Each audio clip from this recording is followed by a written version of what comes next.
This program is brought to you by Link TV for educational and non-commercial use only.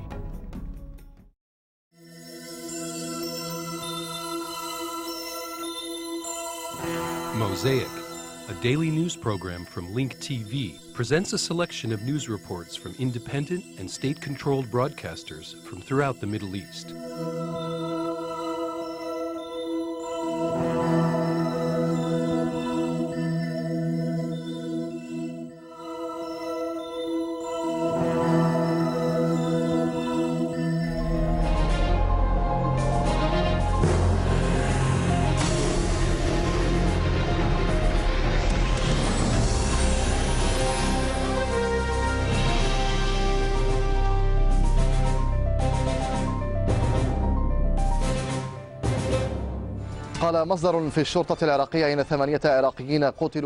Official Iraqi police sources said that 8 people have been killed and 40 wounded in a car explosion that targeted a popular market in Kirkuk. Some vehicles on site were also damaged. Meanwhile, the Iraqi police closed down all roads leading to the market and implemented tight security measures as a precaution against another possible attack.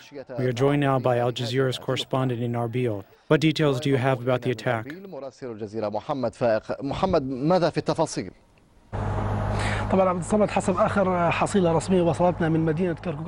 The last official count that we received from the city of Kirkuk lists 8 people dead and over 50 wounded.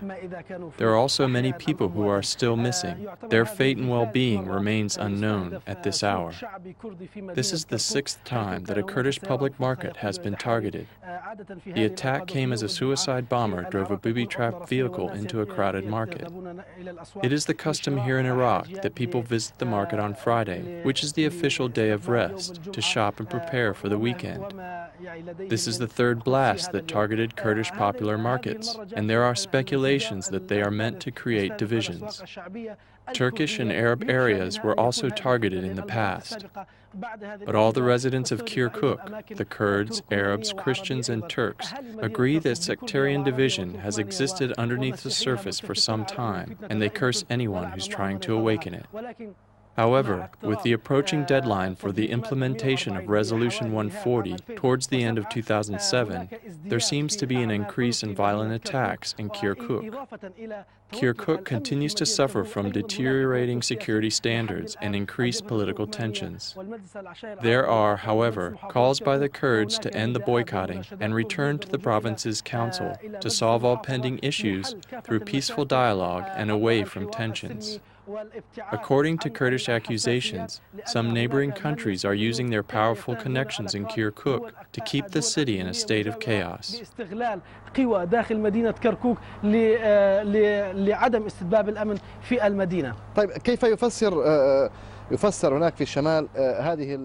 do you explain then the tensions in northern Iraq?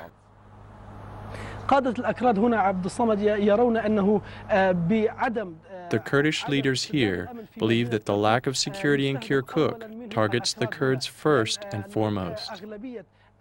The majority of the blasts do seem to target Kurdish neighborhoods, especially popular areas and alleys, setting a dangerous precedent.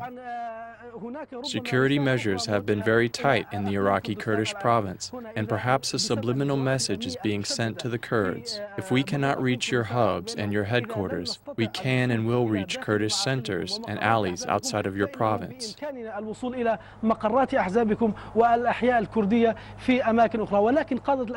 The Kurdish leaders, however, are against sectarian divisions.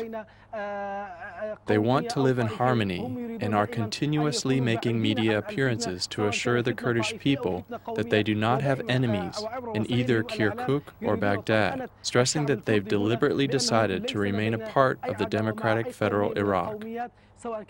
They added that any problems in Iraq overall, whether in Kirkuk, Mosul, other areas, or in the capital Baghdad, will have a negative effect on the Kurdish province as well.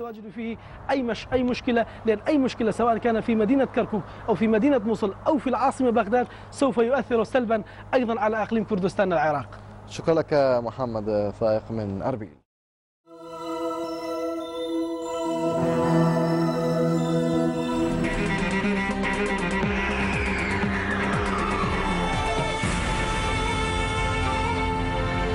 Tens of thousands of Shiite pilgrims headed by foot to Qathemiyya to commemorate the anniversary of the death of Imam Musa al-Kathem. They had hoped that the ban on car traffic will prevent the killing of many people during this annual pilgrimage, which has been marked by violence in the past 2 years. The area of Yarmouk, and particularly Qahtan Plaza, witnessed clashes between armed assailants and the Iraqi army. Abdul Qadir Saadi has the details. Amidst heightened security measures, most of the roads leading to Baghdad were cleared, particularly the southern areas, where hundreds of thousands of Iraqi Shiites are commemorating the anniversary of the death of Imam al-Musa al-Kathem. They are walking towards the city of Qathemiyya, north of Baghdad. Crowds of people raised colored flags. There were many vendors offering visitors a place to rest, food, drinks, and other services. You'll notice that the visitors are being transported by ambulances and vehicles operated by the security forces, the National Police, and the National Guards. The people are cooperating with these measures and the curfew, honestly. Except for police cars and army vehicles, Baghdad appears almost completely clear of cars and motorcycles as a result of the imposed curfew. The medic teams had a role in accompanying the visitors. Here, ambulances were deployed along the road leading to Qathemiyya to treat senior citizens or those who had become tired and exhausted during their walk, which is dozens of kilometers. We've been at this site for the past 4 days. Every day, from morning until evening, we treat the visitors and offer them services, including medicines and treatment. For their part, security forces in large numbers were deployed, and they erected checkpoints leading to the rites of the pilgrimage. They took precautionary security measures to protect the visitors from anything that may affect them during their journey to Baghdad. Included among the security measures was a ban on weapons, cell phones, and bags. Despite the security problems and the possibility of danger, pilgrims cannot pass over this exceptional visit, which is one of the most important pilgrimages for Shiites. From Baghdad, Abdul Qadir Saadi, Al-Arabiya.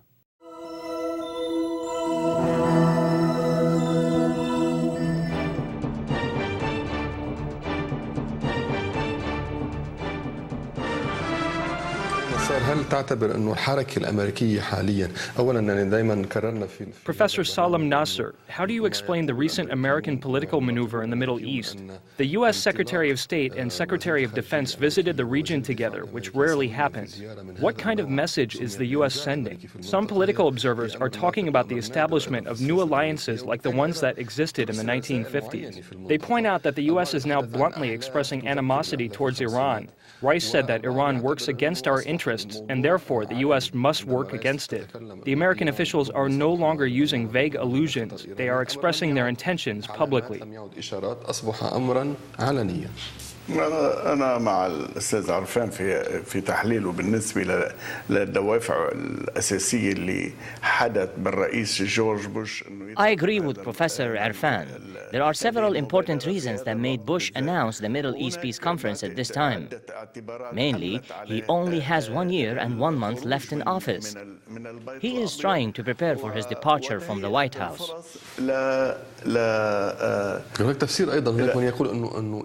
Some say that he may declare war since this is his last year in office. If he goes to war now, the next president will be forced to deal with it. This is possible, but let me explain what Bush said. First, he revisited the two-state solution. You were talking about the Palestinian-Israeli conflict? Let us focus on the visit of the U.S. Secretary of State and Secretary of Defense to the region. You cannot separate their visit from the Palestinian-Israeli conflict. Bush could not even announce the sale of weapons to Saudi Arabia and other Gulf states without first talking about the Palestinian-Israeli conflict. Why did he link them together?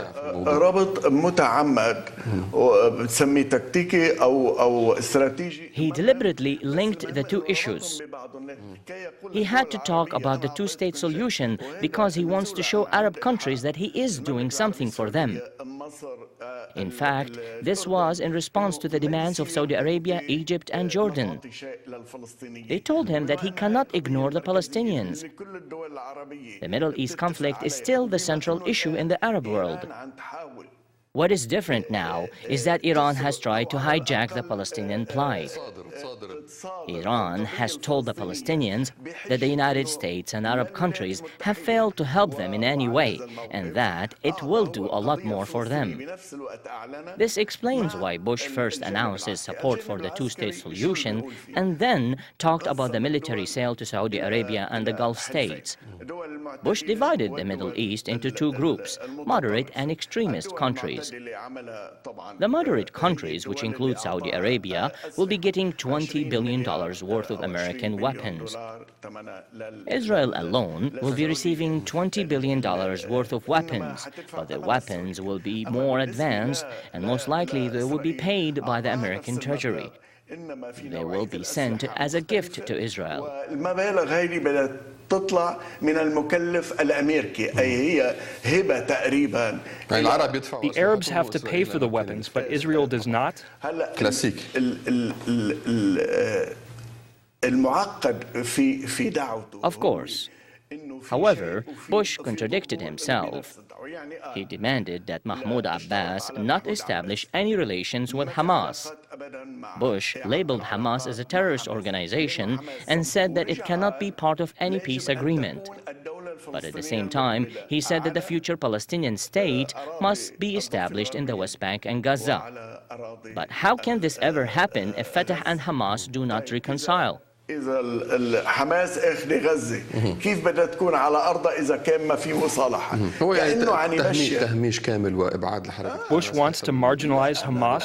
أنا بقول هذا مشروع لحرب أهلية. إنه طيب يا محمود عباس أنت ورئيس الوزراء إذا ما قدرتوا. Yes, but this may cause a civil war. President Abbas was told that if he does not overcome Hamas, then he cannot negotiate with Israel about the three most important issues for the Palestinians, which are redefining the borders of the future Palestinian state, the return of refugees, and the fate of Jerusalem.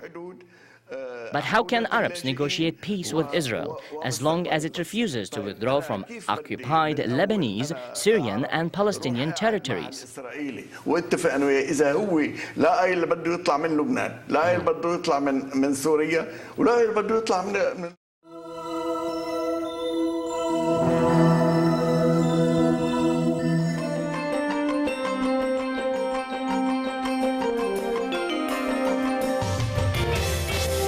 They go hand in hand, but which should come first, a national unity government or the presidential elections? With Hezbollah threatening to hamper the elections if the national unity government was not formed earlier, head of the Lebanese forces Samir Jaja said Hezbollah wanted a president similar to Emil Lahoud. Here's the story.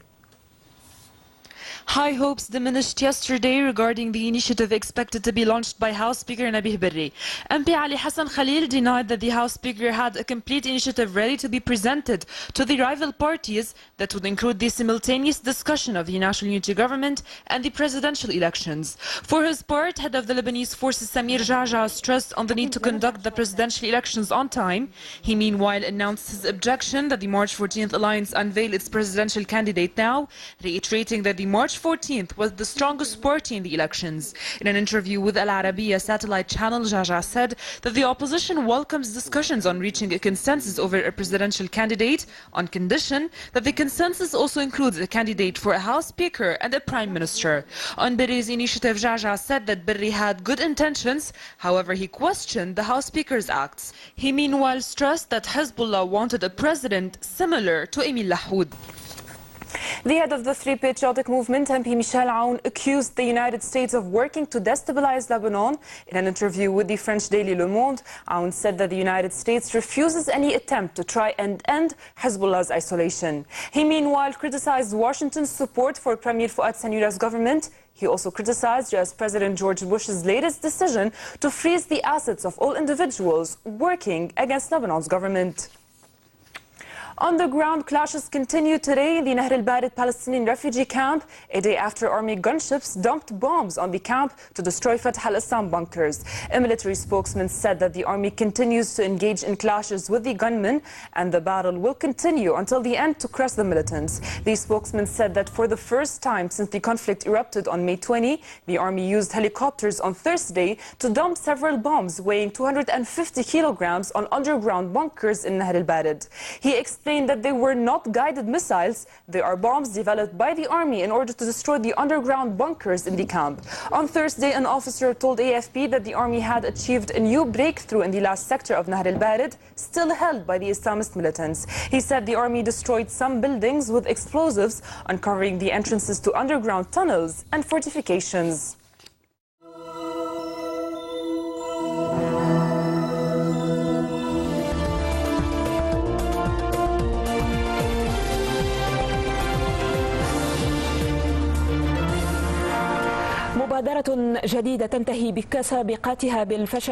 Another initiative to form a new Palestinian unity government has failed due to the deep divisions between Hamas and Fatah. Mahmoud Abbas rejected the Yemeni President Ali Abdallah Saleh's proposal to reconcile with Hamas. Abbas reiterated his conditions for resuming the talks with Hamas, saying that it must first apologize for its actions in Gaza. We leave you with Muna Abu Diab. بالكثير من الاجتماعات والتنقلات يمتلئ جدول أعمال الرئيس الفلسطيني هذه الأيام. These days, the Palestinian president's calendar is full of scheduled meetings and trips.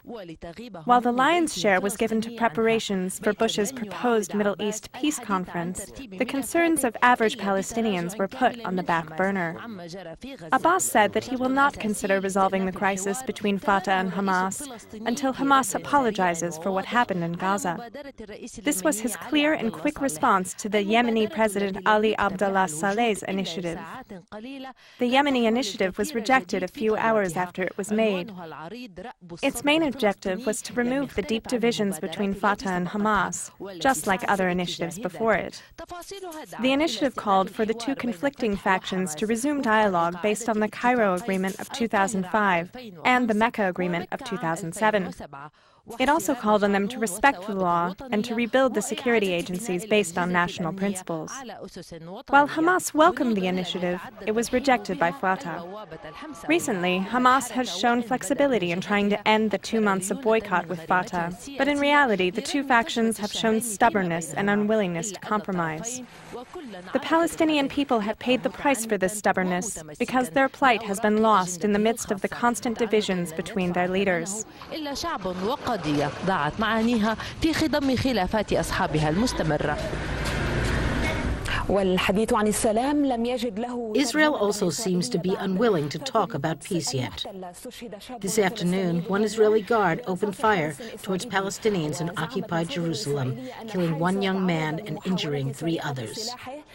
According to Israeli sources, someone had allegedly tried to steal the guard's weapons.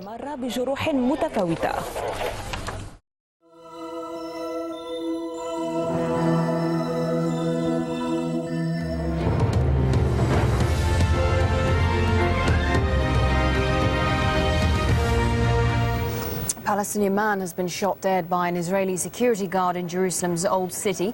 The Palestinian was fired on after reportedly seizing another guard's weapon and wounding him in the chest. Up to 10 bystanders were injured in the crossfire. David Chater reports. The Palestinian managed to grab a pistol from an Israeli security guard and shot him before fleeing from the scene with the gun.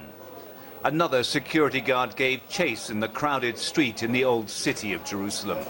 There was a brief exchange of fire before the Palestinian was killed. 9 bystanders were injured in the crossfire and were treated at the scene by teams of medics before being evacuated to hospital. No identification cards were found on the body of the Palestinian. The police estimate he was 20 years old. The whole area was sealed off and a house-to-house search was conducted to try and find the family of the dead man. The security guards are employed by the Israeli government for the protection of Jewish families who live in the Muslim quarter of the old city. Due to Friday prayers, the police raised the alert level. It has not been established yet if this was just a random attack. David Chater, Al Jazeera, Jerusalem.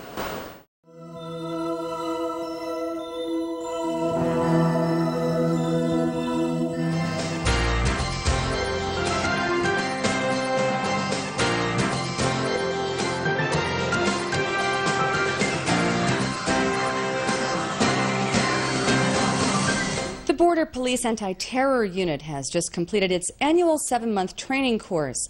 Hundreds of Army and police officers competed for a spot in the course, which has room for only 100. Upon completion of the course, only 11 were accepted into the elite unit. The chosen few demonstrated some of their skills to reporters this week, as you're now seeing, including the simulation of a terrorist takeover of a theater similar to the Chechenian attack in Moscow several years ago. The course commander says that after every terror attack anywhere in the world, the unit tackles ways of dealing with similar scenarios. He says that the demands on the men, both physical and mental, are extreme, and only the very best and fittest of candidates can handle them. It is this kind of training, says the commander, that makes the anti-terror unit one of the very best of its kind anywhere in the world.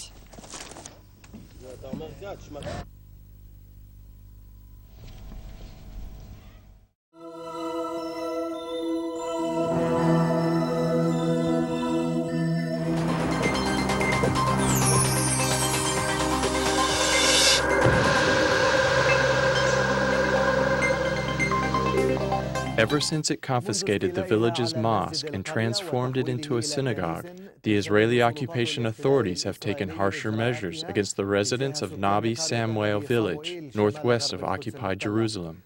More details in this report by Dayat Hushia.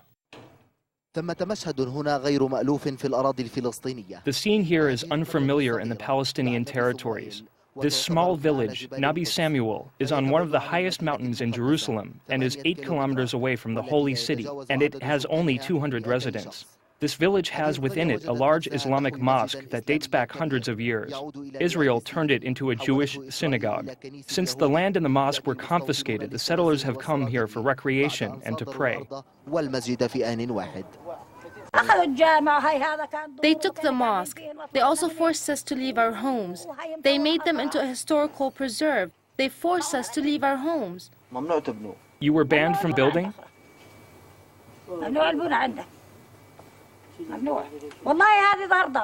We are banned from building here. This was one of our homes.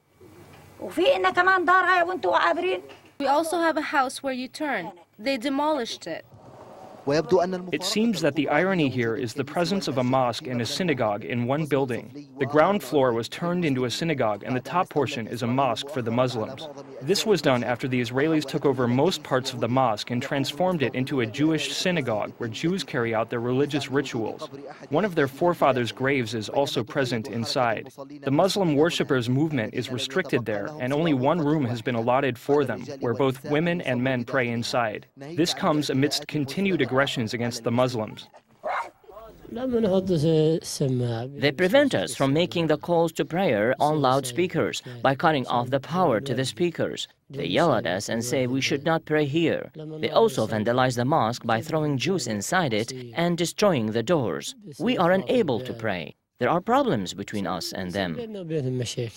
This has been an Islamic mosque for thousands of years. Of course this is an Islamic site. This is a mosque. The house is the Salah ad-Din sanctuary. Can anyone deny that this is the sanctuary of Salah ad-Din? This mosque has been here for a long time, but the Jews took it in 1967 like the rest of Palestine. It was taken in 1967. What did they do with it? They took the lower portion and made it into a place for prayer. We're in the top portion of the mosque and pray there. The 50 houses in the village have not increased in number for many years because the occupation bans the residents from building any new homes. By doing this, the occupation aims to force out the residents of the village by suffocating them. All of our children, when they get to marrying age, are forced to go to another village to rent a house and live. There is no other option for them because building here is prohibited. What is Israel trying to achieve by this? Why? They want to maintain the status quo, or they want to force the residents to leave. The situation is clear. Israel may change the features of this land, but it cannot delete the Palestinian identity, which is rooted in this land like these olive trees. The occupation has shown that it is capable of stealing everything. This old yet modern policy is being practiced by Israel in order to Judify the holy city and rid it and the nearby villages of the Arab population. President Bush sternly warns Iraqi Prime Minister Nouri al-Maliki that he would pay a price for cozying up to Iran. But if the picture speaks for 1,000 words, his warning must have fallen on deaf ears. What's behind Maliki's cordial visit to Tehran? And will he survive the wrath of the Bush administration and the upheaval at home? Answers to these questions and more on Link TV's Mosaic Intelligence Report. During a recent press conference, President Bush said that he was confident that Iraqi Prime Minister Nouri Kamal al-Maliki shared the White House's view that Iran is a destabilizing force in the region. Mr. Bush's remarks came after Mr. Maliki visited Tehran to talk with Iranian government officials about security in Iraq. The picture, however, looks a little different in reality. At the meeting in Tehran, Maliki and Ahmadinejad had themselves a regular love fest with Iran, announcing its support for the Iraqi Prime Minister and that US troops must withdraw from Iraq immediately. Whilst Maliki was quoted by Iranian state media as praising Iran's constructive role in fighting terrorism in Iraq, this is in contrast to Washington's accusation that Iran has been fomenting violence in Iraq through its support for Shiite Muslim militias. One of the main reasons that I asked Ambassador Crocker to meet with Iranians inside Iraq was to send the message that there will be consequences for people transporting, delivering EFPs, highly sophisticated IEDs that kill Americans in Iraq. President Bush has praised Iraqi Prime Minister Nouri al-Maliki as a strong leader and said that the success of his government is critical to Iraq's future. This was at the onset of the US surge operation in Baghdad intended to rid the country of Al-Qaeda and other terror groups. Several months later, sectarian militias are still rampaging through Iraq, and Maliki's government is crumbling with almost half of all cabinet ministers quitting or boycotting meetings. Calls for setting a timetable for US troop withdrawal from Iraq are now echoing through the Iraqi parliament as well as in the US Senate and the US presidential campaign. Looking beyond the US occupation of Iraq, Maliki has shifted his attention towards Iran, a Shiite country that shares a near 900-mile border with Iraq and has unquestionable influence on various splinter groups operating in Shiite strongholds in Iraq. Maliki's move may have surprised many in the Bush administration, but was viewed as only natural in the Middle East. According to many analysts, at the end of the day, Maliki will still have to live with his neighbors and make a choice between the Saudis, who have been accused of arming the Sunni insurgents, or the Iranians. He has, it seems, chosen the latter. However, this maneuver made by Maliki could have more than one purpose. It has also been seen as a way to prevent former Prime Minister Iyad Allawi from returning to power. A Shiite and former Ba'athist, Allawi has been working to establish relations with Sunni opposition, including former Ba'ath party members. He began talking to insurgent leaders in 2005 and appears to have played a key role in establishing a line of communication between some insurgent groups and the Iraqi government. By forging an alliance with Iran, Maliki will be able to put the brakes on Allawi's ambition, at least for the time being. Will Maliki survive the wrath of the Bush administration and the upheaval at home? I say yes, as many people seem to have underestimated his canny abilities. I'm Jamal Dejani for the Mosaic Intelligence Report. To learn more about this program or to share your thoughts, visit us at linktv.org/mosaic.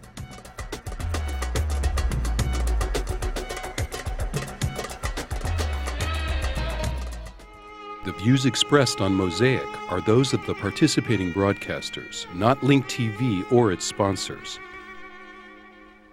Mosaic is made possible by a grant from the William and Flora Hewlett Foundation.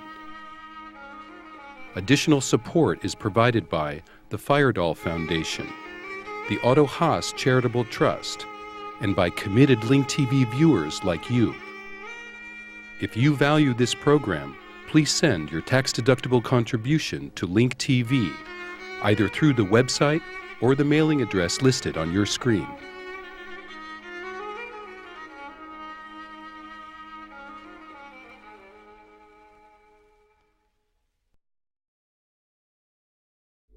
This program was brought to you by Link TV for educational and non-commercial use only.